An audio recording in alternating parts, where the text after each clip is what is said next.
Hippo Balls, week 7, coming to you live from the Hippo Den. It is Hippo himself. I am sorry for the late start. I was quite hungover today. Went to FSU Duke game last night. Of course, had a day. Woke up feeling terrible. Did go to the gym this morning at 7:15, but that meant that I went home and I died the rest of the day. Took naps. Feel pretty horrific, but we are here right before the Dolphins game coming up. Huge game. We'll get into that a little later. But week 7... Yesterday we had UM beat Clemson in overtime. They are not dead. After 2 back-breaking losses, they beat Clemson. Clemson dead. UM not dead.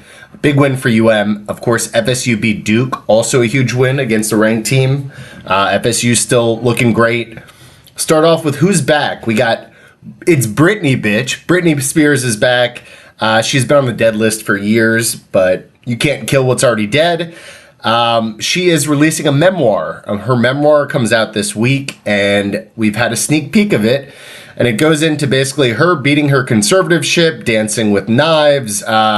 She's been doing lately, of course. The Woman in Me is what it's called, which I'm sure she wrote on her own. Details her life from a musketeer, where she was with Christina Aguilera, Justin Timberlake, and Ryan Gosling, to her relationship with Justin Timberlake, to her conservatorship, to the present.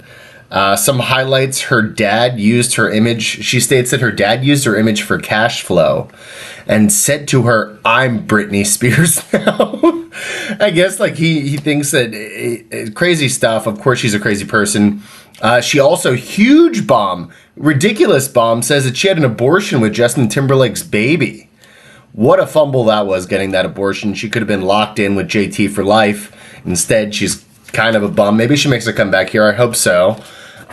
She says that Justin Timberlake made her get the abortion and that she wouldn't have done it on her own. She also says she's never had a drug or alcohol problem. She just really, really likes Adderall. Of course, Danny can relate. She had a 2-week whirlwind romance with Colin Farrell right after the Justin Timberlake breakup. She says she got this was good. This is a good little tidbit. She said she got too deep into method acting for Crossroads, which I don't know if you remember what Crossroads is. A very average dramedy movie.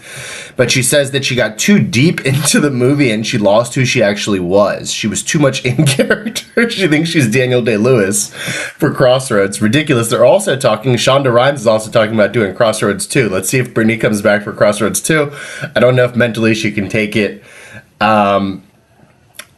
Came out, Justin Timberlake texted her. She's working long hours. She's on the music video shoot with choreographer Wade Robson, who she admits to kissing. Justin Timberlake, being Justin Timberlake, has been texting her all day. She has not been responding because she's been dancing and stuff.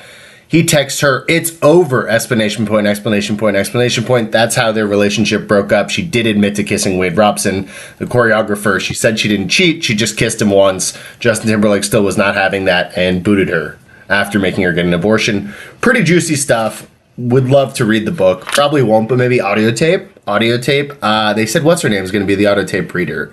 Someone good. Look up who is reading the audio tape. Good. Big money behind this. Good for Britney. She's back. Next up, we got the Olympics, the 2028 Olympics in LA.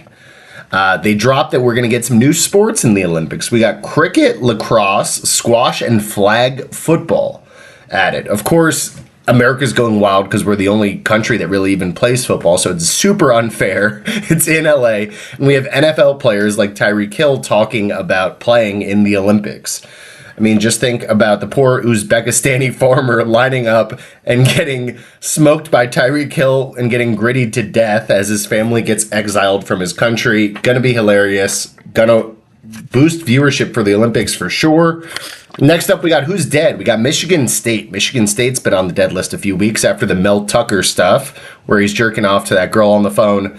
They also lost 42-0 to Michigan yesterday, and they had Hitler on the Jumbotron. Yes, that's right. Hitler, Adolf himself. Pre-game, there was a trivia quiz where they blasted his face in front of the whole stadium and said what was his birthplace. They had to come out and apologize. Michigan State very down. Next up on Who's Dead, we got Natalie Holloway. Natalie Holloway died 18 years ago after she disappeared in Aruba on a high school graduation trip, and she was last seen with Jordan Vandersloot. Vandersloot this week confessed in court, finally, to killing Natalie Holloway. He had already been convicted of extorting and defrauding Holloway's family. Super scumbag, horrible guy.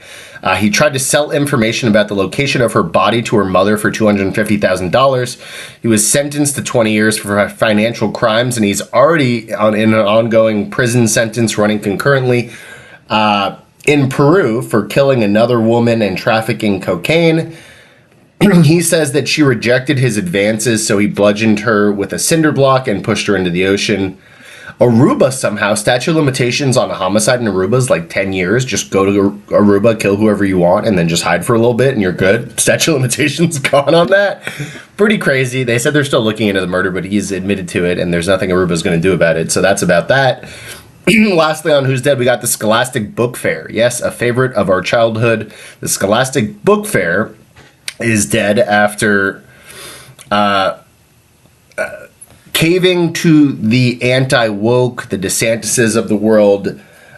We all like to go and pick out books. Unfortunately, the gays and the gay and the black kids can no longer do that because they have pulled those books from the book fair itself. They bended the knee, of course, to the anti-woke mob. The schools, they're saying that they didn't pull them. The schools now get to decide. They put them in a separate section, and the schools have to order them separately. Pretty soft stuff out of the Scholastic Book Fair. They're dead. Told you I was going to give you the book fair stuff. Who's not back but not dead? The election interference case. In Fulton County, in the 2022 election interference case, of course, with 19 defendants, including Rudy Giuliani and Trump. This week we had Sidney Powell, the attorney for Trump back in the day, who's also a defendant. You may remember her as the Trump attorney who said, release the Kraken. Of course, she had a conspiracy-fueled efforts to overturn the election. This week, she unexpectedly pleaded guilty to 6 reduced election interference charges in return for being a stool pigeon, a snitch, and testifying against her co-defendants in a sprawling racketeering case. She got 6 years probation, an apology, and a small fine. She flipped on Trump. She's the first person to do so. Now, let's see if the dominoes fall. Are other people also going to take a deal? Because now she's able to say whatever Trump said to her. She was in one of those meetings where all this was talked about, so she's going to have to testify truthfully for her immunity. Will Giuliani flip? He seems like a guy who would probably flip. We'll see. Lastly, of course, this week we had a lot of controversy in our league. Justice and going full Trump. Is not back but not dead. Our beloved commissioner went full Trump this week when he was called out for having an out Kyron Williams and his IR spot. He was caught red-handed with mounds and mounds of evidence against him, and he continued to quadruple down. He himself has threatened to drop people off people's team, dock them free agency money for doing the same. But of course, we live in a society where our commissioner wants us to do as he says, not as he does. Tim set the commission up to perjure himself, which he did, and then dropped texts on his head. Noah dropped some stuff. We found old texts where he made me do the truffle shuffle and beg for mercy when I did it on mine. Gabe comes out and says that actually the rules had changed this year, even though there was no vote. Ben had Kyler Murray in IR the first week, who was on PUP, and none of us said anything. So since we missed that, the rules retroactively were changed. Of course, the league didn't love that, and continued to rabble. We had Danny come out, of course, in support. Sean, many other members. There was no, there was 11 nays and 1 yay. Of course, the examples of Austin Eckler and Jonathan Taylor for Navid not being able to put them on IR. His own flesh and blood, Eli, pleaded with him to drop someone, and he couldn't be reasoned with. Minutes turned to hours to days. The league started discussing the 25th Amendment for impeachment proceedings. He stated he was done discussing it, and what's done is done. You can rip him from his dead cold hands, basically. More evidence was dropped, eventually hiding in a bunker with no more bullets in the chamber or allies in his corner. He called the league idiots and added Herbert back to his IR, unilaterally dropping no one. Rumblings of a coup continued. In an ironic twist of fate, of course, Kyron Williams was placed on IR officially 2 days later, or this morning. I think it was this morning. The days are molding together. So that is the end of a saga. It will, of course, live in infamy forever. That's what I got on that. Sorry. Next up, we got matchups. I was in a battle with Bird. Bird took me to the woodshed. Mahomes is the real deal. Herbert's a fraud. Under the big lights, under big games, Herbert never delivers. He has looked like that all year, and I don't think, got a first down in the second half. Pathetic performance from Justin Herbert. Great performance from Mahomes. Bird with his back against the wall, playing me. We were talking a lot of shit, and he stepped up. He's still in the mix. Good for you, Bird. Have a day. I'm dead. Siegel's first place stint was short lived with projections of, I think let's see the updated projections. Of course, games are going on. He is projected 48 points, 48 big ones from the big dog Siegel. He also, in a move I've never seen before, amazingly woke up at 4 a.m. And picked up Royce Freeman. Great move for Danny. Danny proceeds to see the first play of the game. See that Darrell Henderson got the rock and dropped him for Josh Kelly. He's clearly in his own head. He's not used to being up there. Let's hope that he recalibrates, and or else we could see another documentary next year. Big fall from grace possibly incoming. Definitely not dead, but not back. Ben Gabe, interesting matchup. Of course, they colluded earlier this year. Ben was also accused of being the one who dropped the knowledge. Ben, of course, begged for mercy and said it wasn't him. Kamish has him around his finger. It looks like Ben may pull it out, though. The two players in the trade, Cook and Stevenson, did play well. Gabe got a stinker from Goff.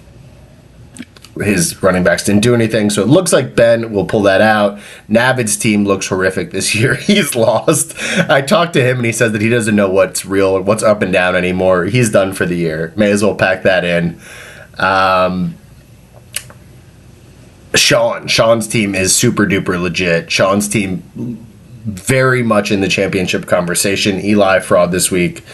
And Wave God, elite regular season GM Wave God, looking great. Bets this week. Fins +3 and money line. Fuck Philadelphia. Their secondary is very soft. We have speed. Tua over Jalen. Possible. Yes, we will have a raffle at halftime. I'll pick what the raffle prize is. Let's have a day. Sorry for whatever, Hippo Balls, but Fins fucking up. Let's go.